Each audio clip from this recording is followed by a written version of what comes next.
Demolition of Temple. Come now, let's examine the constants and the intuitive. We are the product of a coincidence of a corn explosion, originating from a fish that evolved, and now we live on the surface of a ball orbiting in the vast universe. These constants are like monolithic dominoes with high letters, where the absurdity of one of them leads to the fall of the entire structure.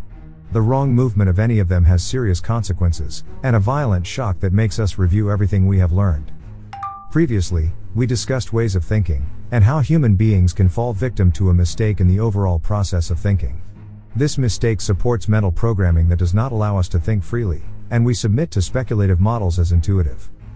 But when a person tries to rid himself of mental programming, he may fall prey to conflicting beliefs that can drive them crazy. It is similar to a situation called lucid dreaming, where one is asleep and dreaming, and in the midst of the dream, he knows that he is dreaming. It is not always a beautiful experience, as it can be quite frightening. This is because the conscious mind works at the same time alongside the subconscious mind, and this creates what is called cognitive dissonance. In the real world, far from dreams, dissonance is caused by a conflict between new information and persistent beliefs that we cannot accept, even if the new information is as clear as the sun's clarity. The process of getting rid of mental programming is not easy, and it is difficult to convince a person that all his knowledge of life, everything he have been taught, is wrong. Therefore, accepting the truth, no matter how contradictory it is, can be a challenging task. Mark Twain said, "It's easier to deceive people than to convince them they've been deceived."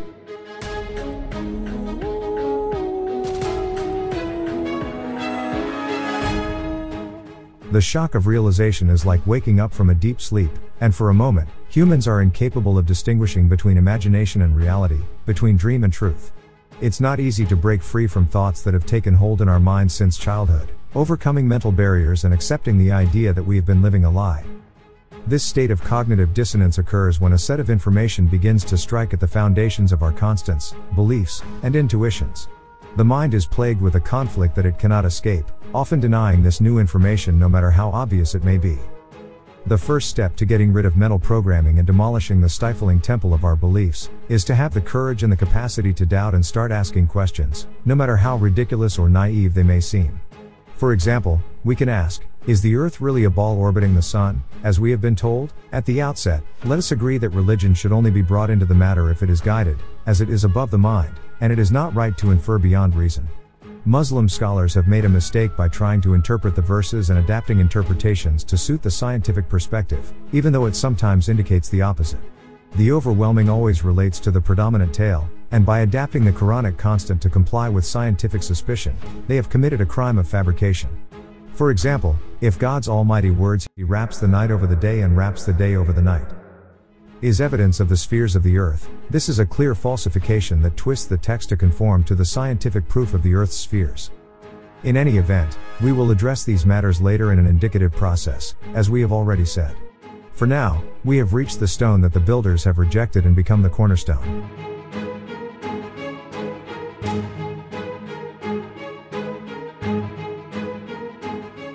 When you start an intuitive journey of doubt that you have never thought of subjecting to doubt, that process is like a blow to the back of your head. It leaves you in a state between mindfulness and coma, between falling and rising, between believing and lying that you just received a blow that you didn't see. Most of those who have entered the world of flat Earth feel it at first glance, and then look more and more in the hope of finding what proves this idea wrong, keeping their minds inside their heads. But they do not notice that they are in the middle of a sea of shifting sands, and the more they try to resist the sand, the more they sink. The first reaction when you hear the words, flat Earth, is a cynical, muffled laugh, which quickly turns into a high giggle. How can the Earth be flat when the sun is absent? How can the Earth be flat and we have never heard of anyone falling from its edge? Many of these satirical questions come from minds that still live in the Stone Age. Although we are in the post-space and modern era, some people still believe that the Earth is flat and not spherical. Here we wonder, why are they not among the walls of mental hospitals? Where do they get these backward ideas? How were they convinced of this falsehood? Don't their eyes tell them the truth? Then we start to look at them, publicly laughing more, or crying.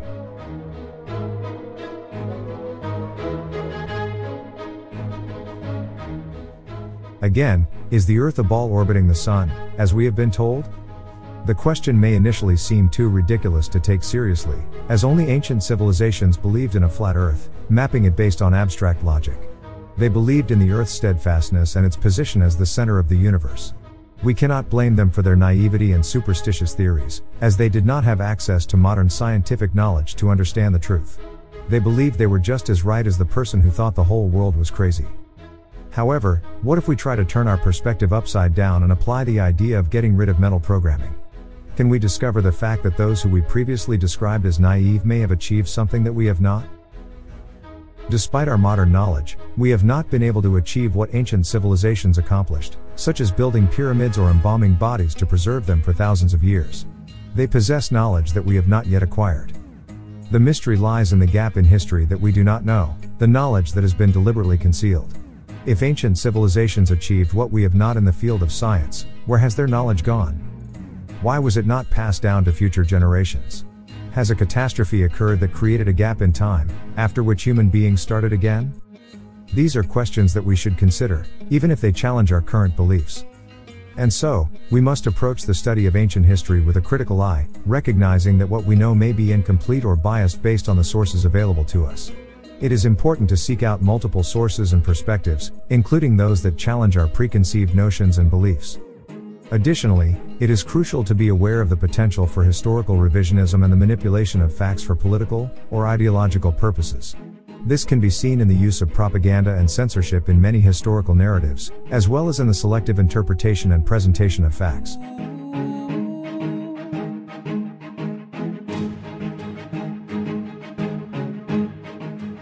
Ultimately, the pursuit of knowledge should be guided by an open-minded and objective approach, free from the constraints of any particular agenda or worldview. By doing so, we can hope to uncover a more accurate and nuanced understanding of our shared human history. It's okay, let's start with the idea of Libra now. The balance consists of two cuffs, and if the weight above both is equal in height, the balance is achieved. However, often one's palm is weighed, and the other rises by weight over the other. The seller uses the balance to weigh and estimate the price of his goods, but he may be a thief, and the result could be an unreal weight. Knowledge can also be subject to the same example, and we can reach false and unrealistic results if the seller of such knowledge is a thief, who takes us on a journey of absenteeism and mental programming, establishing constants within our minds that serve his purpose. Therefore, free thinking is the only way to reveal the truth away from any wrong perspective. Free thinking means to build opinions on the basis of science, logic and reason, without allowing them to be influenced by authority, habit or any form of sanctioning, dogmatism, that is, the intolerance of a particular idea put forward by others without accepting the debate or producing evidence that reverses it as uncontested or unquestionable. We receive knowledge from the outside world as a whole without analyzing it into its basic elements of opinion, conclusion, and information. As a result, we may fall into incorrect thinking because we cannot differentiate between these elements. Often, we mistake opinions and conclusions for information, leading to errors in our beliefs, and we put it ourselves in the category of dogmatic. For example, we were told the Earth is a ball, and then they came back and said it is oval, and then they came back a third time and said it is a little bit flat. Now, American physicist Neil deGrasse Tyson suggests that the Earth is not only flatter, but also wider below the equator, resembling a pear fruit. So, do we live on a ball, or an egg, or a pear? And why is it different if it can be photographed by any satellite, or by the Hubble Space Telescope? Is it because satellites are not far enough to take a full picture of the planet, and that Hubble uses techniques that do not allow Earth to be photographed? Does that make sense? Or can Hubble capture images of Pluto and the fringes of the universe 14 billion light-years away, yet not capture a single image of the planet below its feet? So, are they telling us information? Or just opinions and conclusions? Or deliberate lies? Once again, free thinking is the way for truth-seeking minds to reach it. We now have two models of Earth's shape, one is a ball, and one is a flat disk. Let's weigh all important information and begin to doubt the reality of the globe of the Earth, or in a more precise sense, what are the reasons why we doubt the truth of the Earth we have known and learned since we were children? But before addressing these reasons, let's ask a question. Can you find a logical explanation for why the United Nations uses the flat Earth map as its emblem? Now, if the Earth orbits around itself and the Sun, the entire solar system orbits the axis of the galaxy, and the galaxy itself orbits in the universe, why don't we feel any of these movements? And why doesn't the shape or rotation pattern of the stars change, even though we observe them while within a system that experiences 4 different types of motion? Additionally, if the Earth were a spinning ball, water would gather at the equator due to the assumed strong gravity that would not allow it to escape into space, as it would with any spinning ball. So why doesn't this happen with the Earth? Moreover, why do rivers flow smoothly in all directions? If gravity holds everything on the Earth's surface so that it does not fly into space, how strong is it to hold water in the oceans and stabilize it on the Earth's surface while allowing butterflies, birds, and aircraft to fly? Furthermore, why doesn't air traffic, whether for aircraft or birds, vary with the direction of the Earth's rotation? And why doesn't reversing the direction of rotation cause resistance when flying objects change direction? If the Earth and its atmosphere orbit together, every flying object should acquire the Earth's acceleration, but it will find resistance when it changes direction to reverse the Earth's rotation. Why doesn't this happen? We see birds in the sky changing direction without any difficulty. Why can't we see the curvature of the Earth? Buildings and mountains at great distances should disappear behind the spherical curve of the Earth's perimeter.